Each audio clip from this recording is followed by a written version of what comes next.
23-тото коло на втората македонска фудбалска лига направи нови промени на врвот од табелата. Тоа што го анализиравме и во претходниот период добива на потврда дека една победа може да ја однесе некоја екипа во врвот од табелата, а пораз да ја спушти екипата неколку позиции на самата табела.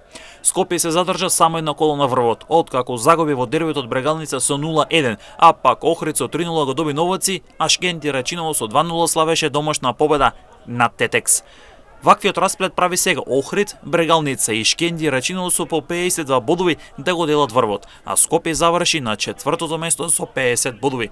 Во средината од табелата без значајни промени.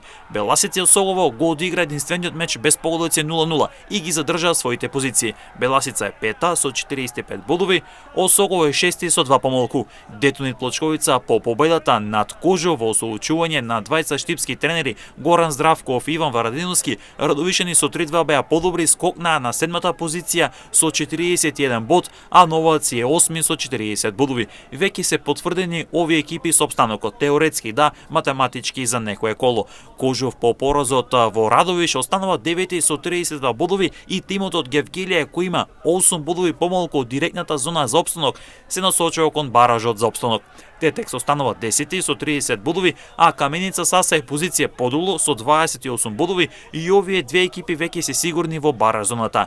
Во зоната за директно испаѓање без значајни промени. Вардар Неготино на 12-тото место со 18 бодови, со 10 помалку од рударите. Во игра се 21 бод, потоку и притисокот на неготинци да се надеват дека би можеле да стигнат до бараш позиција. Преспа е место подолу со 12 бодови, Слогавиница сега дојде до 14-тото место откако се израдува на прв пролетен триумф над победа од 4-2 и има 11 бодови, како и победа која пак е предпоследна, а на дното е Големо Конјери со 7 бодови, откако тимо на домашен терен загуби од Вардар Неготино со минимални 0-1.